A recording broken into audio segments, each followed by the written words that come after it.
Hello students, आज से हम इंटीग्रेशन के फॉर्मूले और क्वेश्चंस को प्रैक्टिस करेंगे। ठीक है। उससे पहले हमें ये देखना है कि हम इंटीग्रल को डिनोट कैसे करते हैं। आप लोगों ने फर्स्ट टर्म में डिफरेंशियल कोफिशिएंट निकालना सीखा है, जिसको हम डेरिवेटिव बोलते हैं किसी फंक्शन का। तो अगर आपके पास कोई फंक्शन है F x, right, F x एक फंक्शन है और अगर आप इसका डेरिवेटिव लेते हो तो मान लीजिए ये आता है स्मॉल एफ एक्स। ठीक है। एक फंक्शन एफ एक्स है, कैपिटल एफ एक्स, इसके डेरिवेटिव आपके पास स्मॉल एफ एक्स आता है। तो ये जो स्मॉल एफ एक्स आया है, इस एफ एक्स का इंटेग्रल जो होगा वो आपका कैपिटल एफ एक्स हो जाएगा। ठीक है। यानी कि अगर एक फंक्शन हमारे पास है ये वाला एफ एक्स, हमने उसको डिफ्रेंशिएट किया विद रिस्पेक्ट टू एक्स, तो हमें जो फंक्शन मिलेगा वो एफ एक्स होगा, जिसकी डिग्री इससे वन लेस होगी। इस वाले एफ से वन लेस डिग्री का हमारा स्मॉल एफ एक्स होगा। तो अब जब हम इस एफ एक्स को इंटीग्रेट करेंगे with respect to X variable, तो हमें फिर से वही फंक्शन मिल जाएगा जिसके डेरिवेटिव लेके ये फंक्शन आया था। इसीलिए हम लोगों ने फर्स्ट वीडियो में ये पढ़ा था कि differentiation and integration are the reverse process of each other. Integration is basically the reverse of differentiation. तो आपने जिन फंक्शंस का डेरिवेटिव लिया था वो आपके पास आ गए थे यहाँ पे। अब आप इन फंक्शन को अगर इंटीग्रेट करोगे तो आपको पहले वाला फंक्शन मिल जाए। ठीक है। इसको थोड़ा सा मॉडिफिकेशन के साथ अब एक दोबारा देखेंगे। Let F X be the integral of a function F X and C be any constant. ठीक है। कांस्टेंट हम यहाँ पे क्यों लेते हैं वो मैं लास्ट वीडियो में बता चुकी हूँ, एक बार दोबारा से अभी बताऊंगी कि अगर हमने किसी फंक्शन को एफ एक्स लिया है हमने, ठीक है, ये F x small F x है जो कि डेरिवेटिव है कैपिटल एफ एक्स का। ठीक है। तो कैपिटल एफ एक्स को हमने डिफ्रेंशिएट किया था तो स्मॉल एफ एक्स आया था। अब अगर हम ये मान के चलते हैं कि एफ एक्स हमारा कैपिटल एफ एक्स एक फंक्शन है और सी एक कांस्टेंट है, तो आप ये देखो कि इस एफ एक्स प्लस सी को जो डेरिवेटिव होगा उसका वो हमारे पास स्मॉल एफ एक्स होना चाहिए। ठीक है। वो ऐसा क्यों है तो अभी एक बार पहले हम एक फॉर्मूला देखेंगे, फिर इस सी के कॉन्सेप्ट को दोबारा से रिवाइज करेंगे। अब इंटीग्रेशन के जो फॉर्मूले बनते हैं एक बार आप उसको भी इसी रिलेशन से जज करो जो अभी हमने सीखा कि अगर एफ एक्स का डेरिवेटिव कैपिटल एफ एक्स का डेरिवेटिव स्मॉल एक्स है, राइट, तो कैपिटल एफ एक्स का डेरिवेटिव अगर स्मॉल एफ एक्स है तो स्मॉल एफ एक्स का इंटेग्रल कैपिटल एफ एक्स होगा। ठीक है। अब फॉर्मूले भी इसी तरीके से याद करेंगे क्योंकि डेरिवेटिव्स के फॉर्मूले आपने लर्न किए हुए हैं फर्स्ट टर्म में। X to the power N का डेरिवेटिव, ठीक है, X to the power N का जब हम डेरिवेटिव लेते हैं तो आपने ऐसे ही याद किया था ना कि जो हमारे एक्स की पावर होती है वो पहले लिख देते हैं हम, और एक्स की पावर जो होती है वन लेस हो जाती है, राइट। जो पावर थी वो कोफिशिएंट बन गया और पावर वन रिड्यूस हो जाती है। डेरिवेटिव में डिग्री हमेशा वन लेस होती है फंक्शन की। जो फंक्शन की डिग्री एन है यहाँ पे डिग्री एन माइनस वन हो जाती है। ये तो फॉर्मूला था हमारा X to the power N का। इसी फॉर्मूले से हम पहले X raise to the power N plus one का डेरिवेटिव निकालते हैं। तो आपने क्या देखा था यहाँ पे एक्स की पावर एन थी, वो यहाँ आ गई कोफिशिएंट में डेरिवेटिव लेने पे और एक्स की पावर वन लेस हो गई। अब यही फॉर्मूला आप पहले X raise to the power N plus one पे अप्लाई करो। तो इसका डेरिवेटिव लेंगे तो क्या होगा, एन प्लस वन यहाँ लिख देंगे कोफिशिएंट में, और x की जो डिग्री है वो n प्लस वन में से वन माइनस कर देंगे। ठीक है। Derivative of x raised to the power n plus one, पहले हमने डिग्री पावर को लिखा, उसके बाद x की power n plus one minus one करके n plus one raise x raise to the power n। ठीक है। तो इस फॉर्मूले से पहले हमने इसी फॉर्मूले से x to the power n के फॉर्मूले से हमने x to the power n plus 1 का डेरिवेटिव लिया। अब अभी हमने क्या देखा, आप पीछे वाले फॉर्मूले से इसको रिलेट करो कि ये हमारा कैपिटल एफ एक्स है, ठीक है। कैपिटल एफ एक्स का डेरिवेटिव अगर स्मॉल एफ एक्स होता है तो हम क्या लिख सकते हैं कि इस वाले फंक्शन का इंटेग्रल जो होगा वो ये फंक्शन होगा, राइट। तो अब आप देखो ये जो हमारा फंक्शन है ये स्मॉल एफ एक्स है, तो इंटेग्रल ऑफ n प्लस 1 एक्स टू द पावर n, ये हमारा डेरिवेटिव था ना x to the power n plus 1 का। तो इस फंक्शन का dx के रिस्पेक्ट में इंटेग्रल हो जाएगा ये वाला function, that is x to the power n plus 1 plus c, ठीक है। लेकिन हमें जो चाहिए वो तो सिर्फ x to the power n का इंटेग्रल चाहिए, तो x to the power n का जो इंटेग्रल होगा वो हम यहाँ x to the power n plus 1 को रखेंगे और n प्लस 1 यहाँ डिवीजन में चला गया। तो यहाँ से आपको फॉर्मूला मिल गया x raise to the power n का integral with respect to dx is x raise to the power n plus 1 upon n plus 1 plus c, provided कि आपका n इस केस में -1 कभी नहीं होगा, यानी कि 1/x का इंटेग्रल आप इस फॉर्मूले से नहीं ले सकते, ठीक है। उसका केस स्पेशल है, वो हम आगे चल के करते हैं अभी। अब आप ये देखो कि हमारा c यहाँ क्यों आया। c हर इंटीग्रेशन में बाय डिफॉल्ट आपको फॉर्मूले में ही मिलेगा, ठीक है। इसका एक बार मैं रिकैप दे देती हूँ। हालांकि फर्स्ट वीडियो में हमने किया था कि अगर हम डेरिवेटिव लेते हैं 3x² प्लस 5 का, ठीक है, और अगर हम डेरिवेटिव लेते हैं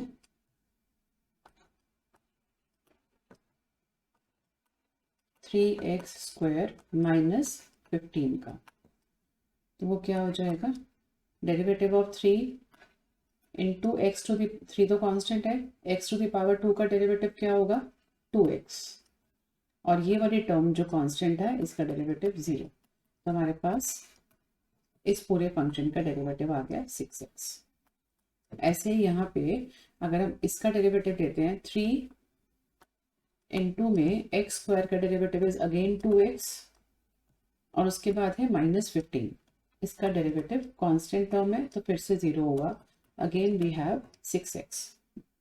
तो आप इन दोनों फंक्शंस पे देखो, मैं ऐसे बहुत सारे फंक्शंस बना सकती हूँ जिनमें आपका अगर मेन टर्म ये रहता है तो आपका कांस्टेंट की वजह से डेरिवेटिव में कोई भी डिफरेंस नहीं आएगा, ठीक है। यानी कि जब हमने डेरिवेटिव लिया तो कोई भी कांस्टेंट टर्म अगर फंक्शन में होती है तो वो डेरिवेटिव के टाइम एलिमिनेट हो जाती है क्योंकि उसमें x नहीं होता। तो आप ये सोच के देखो, अभी हमने सीखा कि अगर हमारे पास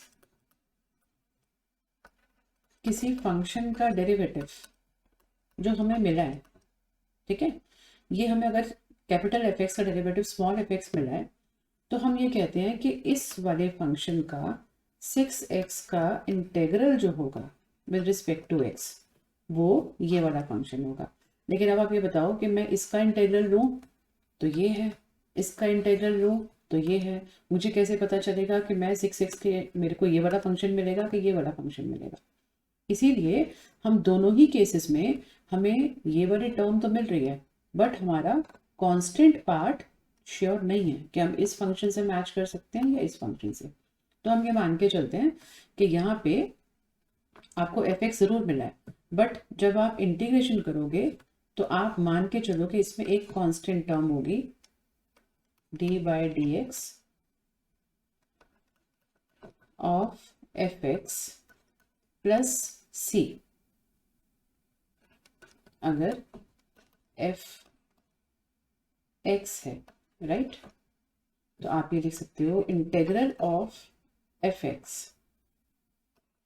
dx will be f x plus c. आप जब भी किसी फंक्शन को इंटीग्रेट करोगे तो उसमें आपको प्लस सी, चाहे वो फॉर्मूला ही क्यों ना हो, आपको प्लस सी बाय डिफॉल्ट उसमें लगाना है क्योंकि जब भी हम डिफरेंशिएशन निकाल के कोई चीज़ लेते हैं तो जो सी जो कांस्टेंट एलिमिनेट हो चुका होता है उसका प्रोविजन हमें इंटेग्रल में छोड़ना होता है कि कहीं ना कहीं से वो कांस्टेंट कोई ना कोई वैल्यू लेगा। अब जब हम इनडेफिनेट इंटीग्रल करेंगे तो उसमें ये सी हमारा पूरे चैप्टर में हर क्वेश्चन में आपको लगाना है इसको। इसके ना लगाने से आपके हर स्टेप में हाफ मार्क कटता है, तो इसका please be careful about this. तो ये सी हम इनडेफिनेट इंटीग्रल में पूरे चैप्टर में ऐसे ही लिखेंगे। जिस भी स्टेप पे आपने इंटीग्रेशन परफॉर्म किया उसके बाद आप इसको साथ में 2-3 स्टेप जितने भी लिखोगे सी लिखा जाएगा। ये प्रॉब्लम सॉल्व होगी आपके डेफिनेट इंटीग्रल में। डेफिनेट इंटीग्रल में आप इस सी की वैल्यू भी निकालना सीख जाओगे, इसीलिए उसका नाम डेफिनेट इंटीग्रल होता है। अब एक बार हम सारे फॉर्मूले देखते हैं कि वो कैसे डिफ्रेंशिएट होते हैं और कैसे उनका इंटीग्रल हमारा फॉर्मूला बनता है। Derivative of E to the power X, you know it is E to the power X only, उसमें कोई चेंज नहीं आता डिफ्रेंसिएशन के बाद। तो ऑब्वियसली इसका जो इंटीग्रल होगा वो integral e to the power x ही रहेगा, provided c is there. तो integral of e to the power x is e to the power x plus c. अब इसमें देखो differentiation of a to the power x, a to the power x का derivative होता है a to the power x log a। अब आप simply इसका integral लो, इसका इंटेग्रल क्या हो जाएगा a to the power x log a dx सीधा a to the power x plus c, ठीक है। ये सी आया, बट हमें अगर फॉर्मूला चाहिए सिर्फ ए टू द पावर एक्स का, तो आप क्या करोगे, इस लॉग ए को यहाँ पे डिवीजन में ले जाओगे। तो integral of a to the power x D x is a to the power x upon log a plus सी, ठीक है। एक चीज़ आप और ऑब्जर्व करोगे फॉर्मूले में कि डेरिवेटिव में हर चीज़, चाहे आपका एक्स का कोफिशिएंट होता है या आपके फॉर्मूले में जो चीज़ें मल्टीप्लिकेशन में आती हैं, वो सब चीज़ें एक्स के कोफिशिएंट्स और जो ये कॉन्स्टेंट्स होते हैं इंटीग्रेशन में डिवीजन में आती हैं, राइट। एक बार आज सारे फॉर्मूले गो थ्रू करेंगे, though it seems to be boring initially but still एक बार याद करने से कुछ कुछ फॉर्मूले आपको क्वेश्चंस करते वक्त ही याद हो जाएंगे। No derivative of sine X cos X होता है, तो सिंपल है कॉस एक्स का इंटीग्रल साइन एक्स प्लस सी, ठीक है। वो आप देख सकते हो, अगर मान लो आपका फंक्शन जो है साइन एक्स प्लस 10 है, ठीक है, तो derivative of sine x plus 10 becomes cos x only, सिर्फ कॉस एक्स होगा ना, क्योंकि 10 का डेरिवेटिव तो 0 हो गया। तो हम जब कॉस एक्स का इंटीग्रेशन करेंगे तो हम इसको sine x plus c. Now that constant can be 10, -1, 18, 5/7, whatever. ऐसे अब cos x का derivative is minus sine x, तो integral of sine x becomes minus cos x plus c। Derivative of tan x is secant square x, right. तो integral of secant square x with respect to x is tan x plus c।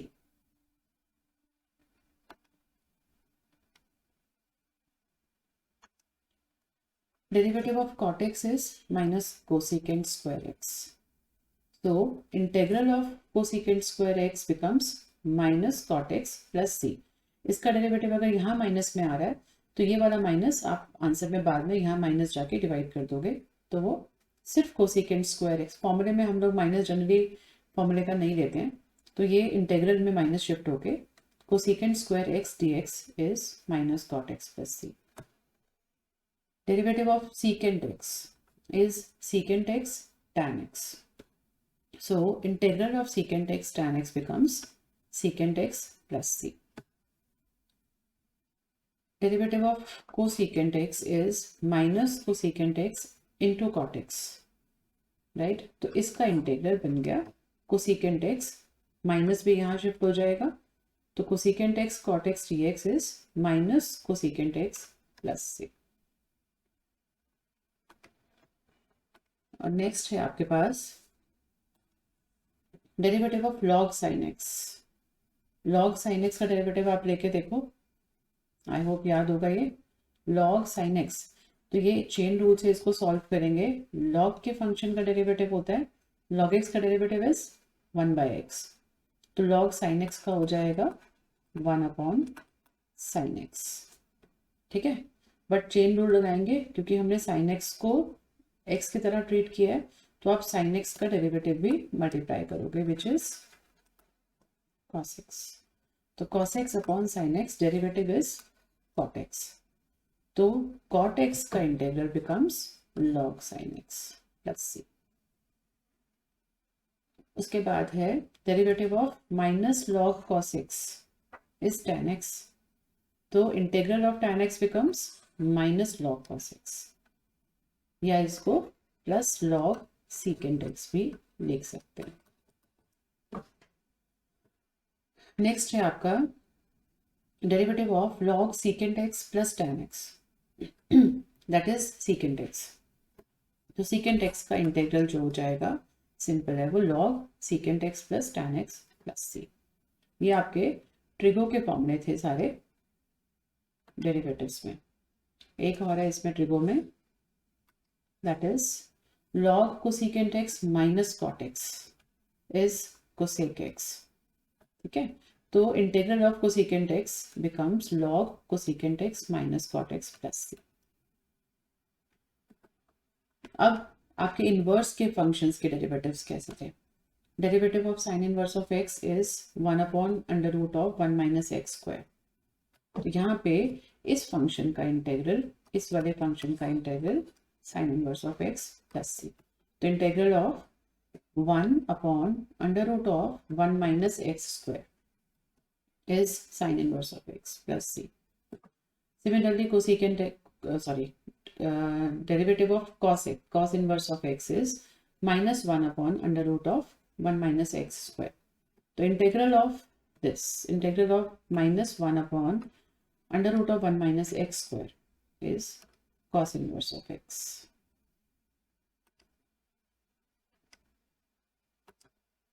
Right? ये बहुत easy होता है tan inverse का integration. tan inverse of x का differentiation होता है 1 upon 1 plus x square, तो integral of 1 upon 1 plus x square becomes tan inverse of x plus c. Cot inverse of x का डेरिवेटिव है minus 1 by 1 plus x square, तो minus 1 by 1 plus x square का integral becomes cot inverse of x plus सी।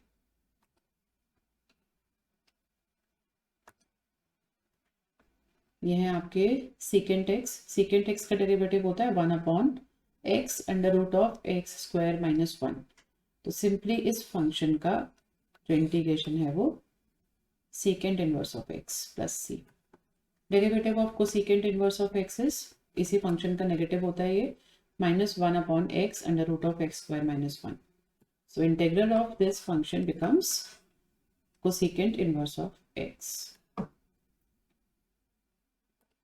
ठीक है, तो ये तो हमारे फॉर्मूले की लिस्ट थी। अब हम आज बेसिक यही फॉर्मूले यूज करके कुछ क्वेश्चंस प्रैक्टिस करते हैं। अब फर्स्ट है आपके पास में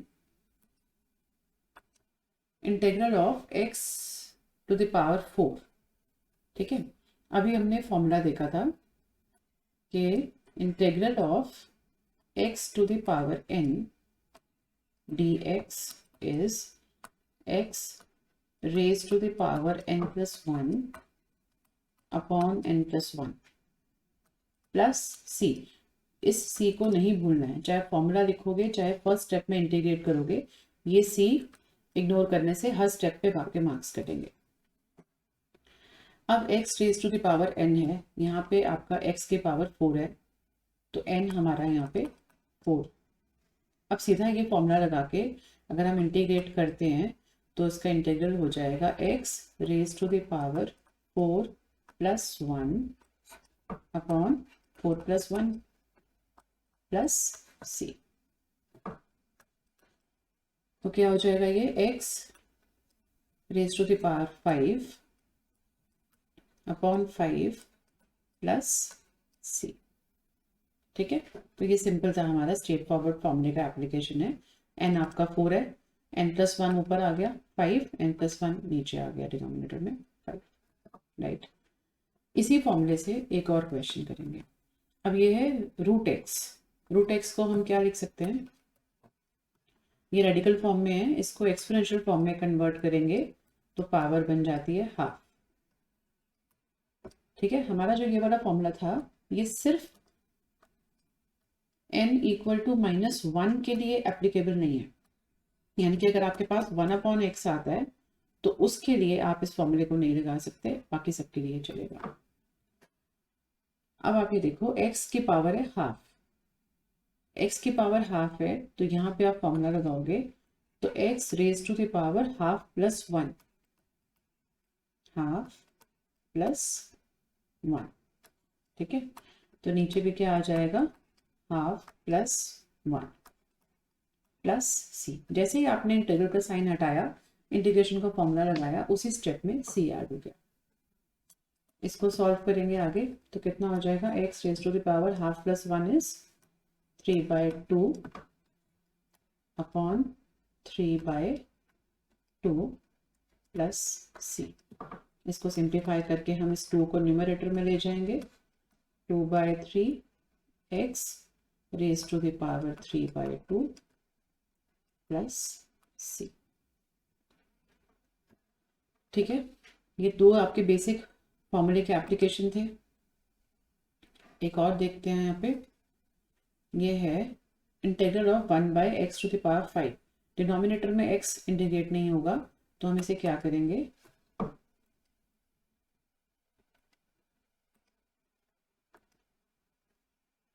इसको हम लिख सकते हैं x raise to the power -5 dx। तो हम पावर को न्यूमरेटर में ले गए। अब आप सीधा इसका फॉर्मूला लगाओ, x raise to the power n+1, यहाँ पे n आपका -5 है तो -5 plus 1 divided by -5 plus 1 plus c, ठीक है। इसको सॉल्व करेंगे, x raise to the power -5 plus 1 becomes -4 plus c, ठीक है। तो ये आ गया -1/4।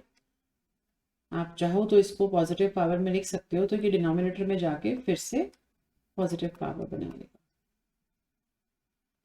ठीक है। तो इसका इंटीग्रल आ गया -1/4 x to the power 4 plus c। अब एक ट्रिगो का क्वेश्चन देखते हैं, ठीक है।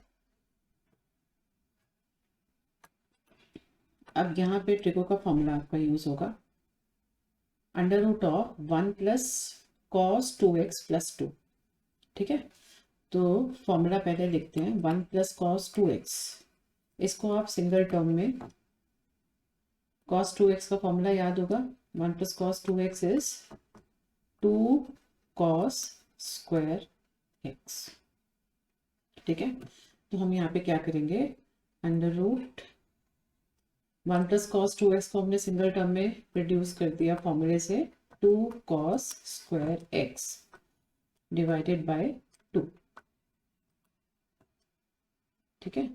अब ये 2 और ये 2 कैंसिल हो रहा है, दोनों रूट के अंदर है आपके। अंडर रूट से बाहर आके हमारे पास अब सिर्फ अंदर बचा है √ of cos square x dx, ठीक है। अब आप इस अंडर रूट को इससे स्क्वायर और रूट कैंसिल होके आपका cos x बाहर आ जाएगा, ठीक है। What is the integration of cos x। अब cos x का इंटीग्रल क्या होता है, अभी अपने फॉर्मूले में किया था, integral of cos x is sin x, ठीक है। अब यहाँ पे sin x को हमने लिखा है तो साथ में प्लस c भी लिखेंगे। जिस स्टेप पे आपने इंटीग्रेशन परफॉर्म किया, जहाँ पे आपने इंटीग्रल लिया वहाँ पे साथ में c भी आ गया। तो ये आपका फाइनल आंसर। यहाँ पे हमने पहले 1 प्लस कॉस 2x को फॉर्मूला लगा के एक सिंगल टर्म में कन्वर्ट किया, बायनॉमियल था, हमने उसको मोनोमियल बना दिया। 1 plus cos 2x becomes 2 cos square x divided by 2। Under root में थे दोनों, 2 कैंसिल हो गए, फिर बचा √ of cos square x। Cos square x में स्क्वायर और रूट कैंसिल होके हमारा cos x आ गया। इंटीग्रल ऑफ cos x हमने फॉर्मूले की लिस्ट में देखा था, वो sin x प्लस c, ठीक है। एक और क्वेश्चन देखते हैं, ये है हमारे पास integral of 3 to the power x। हमने ये देखा था कि डेरिवेटिव ऑफ, एक बार एक क्या लेते हैं, derivative of a to the power x जो होता है वो होता है a to the power x log a, ठीक है। और integral of a to the power x D x जो था वो है a to the power x divided by log a plus c. तो ये सिंपल है आपका, यहाँ पे पावर में x है और a की जगह पे जो कांस्टेंट है आपका वहाँ पे वो 3 है, तो यहाँ स्ट्रेट फॉरवर्ड फॉर्मूला अप्लाई करके हम लिख सकते हैं 3, ठीक है, a to the power x है 3 to the power x divided by log of a, यहाँ पे हो जाएगा लॉग ऑफ 3, ठीक है। तो अब हम इतने फॉर्मूले, आज हम यही क्वेश्चंस यहाँ तक करेंगे। इससे आगे जो आपके प्रॉपर्टीज़ हैं जिसमें आप एडिशन सब्ट्रैक्शन, अगर आपके एक से ज़्यादा टर्म्स आते हैं तो आप उसे कैसे सॉल्व करते हो, या हमारे और वैरायटी के क्वेश्चंस हैं, थोड़ा डिटेल में हम लोग नेक्स्ट वीडियो से स्टार्ट करेंगे, ठीक है। Thank you. अगर आपको ये वीडियो अच्छा लगा हो तो प्लीज़ इसको लाइक, सब्सक्राइब और शेयर कीजिएगा। Thank you.